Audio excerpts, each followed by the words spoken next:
The Shakespearean sonnet's interesting because not only was it compiled in a book called the Sonnet, but they also circulated independently.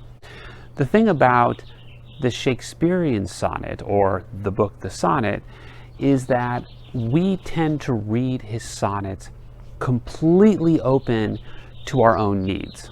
I am the I, and you are whoever I love, be it man or woman. It doesn't matter. The sonnets are open to that. They're also open to traditional early modern readings that show a continuity from the Middle Ages about conventions and topoi.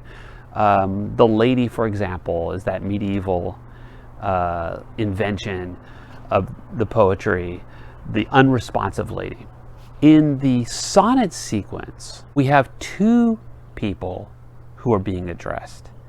Either it's the fair youth, and there we find some ambiguity over whether Shakespeare seems to be falling in love with the young man that he's trying to convince to have children. And then somewhere towards the end of that sequence, the fair youth sequence, is the introduction of a woman. And suddenly we enter the dark lady sequence. It's almost built like a triangle. Like, she has seduced the young man, but he also is in love with her. And we start to see again that Petrarch and lover kick into play. I'd like to look at one sonnet. It's a particular sonnet that I like a lot. It's Sonnet 106, which means it's found within the fair youth sequence. But again, it can be read either my own personal experience of reading the poem, with that I being open enough for me to inhabit the role of the poet, and the you being the woman I love. And since my wife is standing there, I'm going to say you. What? My wife, Lynn. And then there's also the possibility of reading it within the literary conventions of early modern poetry. I is the stand-in poet, and you are the conventional lady. And finally, we can look at it completely different and see it within the fair youth sequence, and I is the poet, Shakespeare, you are the young man. So let's look at Sonnet 106, and let me get my wife to read it. When in the chronicle of wasted time I see descriptions of the fairest wights, and beauty making beautiful old rhyme in praise of ladies dead and lovely knights, then in the blazon of sweet beauty's best, of hand, of foot, of lip, of eye, of brow, I see their antique pen would have expressed even such a beauty as you master now. So all their praises are but prophecies of this our time, all you prefiguring. And, for they looked but with divining eyes, they had not skill enough your worth to sing. For we which now behold these present days have eyes to wonder, but lack tongues to praise. Now, did you notice the poem is written in decasyllabics? Since rhyme schemes are important, did you hear the rhyme scheme? Let's look at the rhyme scheme. Time, the Middle English word is wicht, whites, B, rhyme, A, nights, B, so it's A, B, A, B, best, C, brow, D, expressed, C, now, D, so we see right now clearly we have a quatrain. Prophecies, E, prefiguring, F, eyes, E, sing, F, days, praise. So in this case, we have 7 rhymes.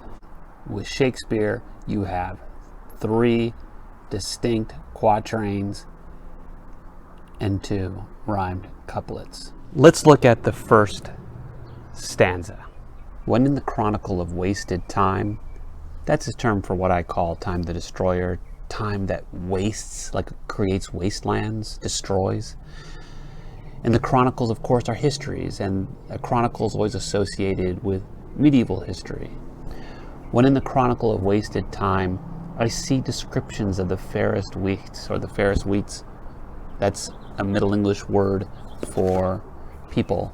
And beauty making beautiful old rhyme in praise of ladies dead and lovely knights. And noted that beauty, beautiful, that's a ploky through polyptoton.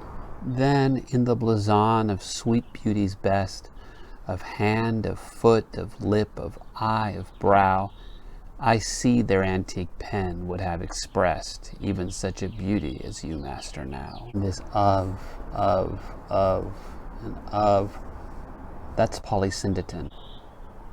So in the old medieval books, he finds descriptions using figures like the blazon. You remember what the blazon is? The blazon is when you list the physical parts of a lady to describe her entire beauty. So your eyes are like blank, your nose are like blank, your lips are like blank. That's called a blazon. He's referencing old medieval books where he's defining descriptions of beautiful people. He actually uses a Middle English word here. He calls them wicht. So it's a little example of anachronism. Spencer loves medieval anachronism. He always includes Middle English words. Here's an example of Shakespeare doing the same. So the beautiful people, the wichts, are the knights and ladies of the past. Now you have to keep Time the Destroyer in your mind. Remember Time the Destroyer in Sonnet 18, our very first time we ever met in class? That figure that destroys beauty or disfigures beauty, time.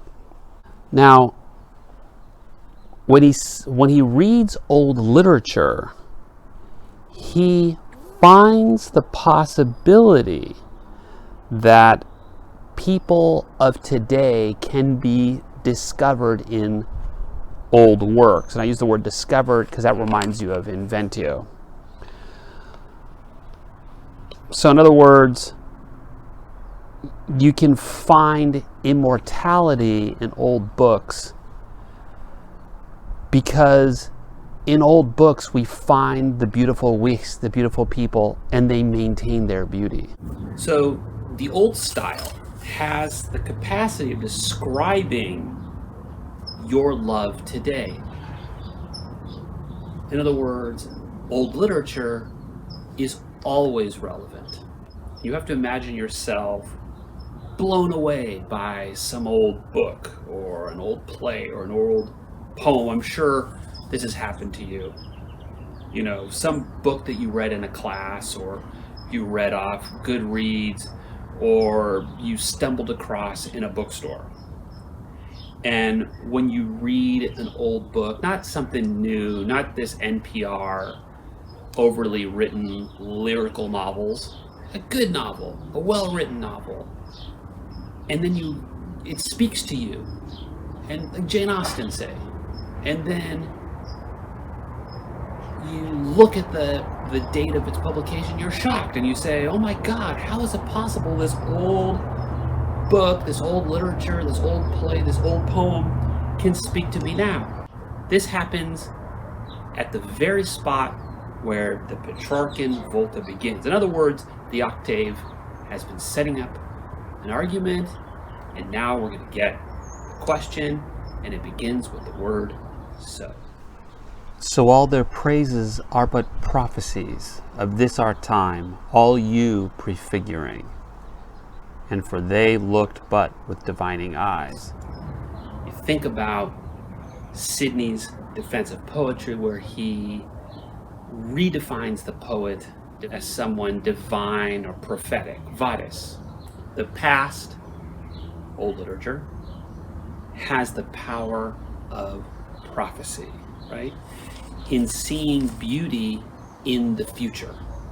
And I can't help thinking of Merlin here and his prophecies, because we know that Shakespeare read the first true Arthurian book written by Geoffrey of Monmouth.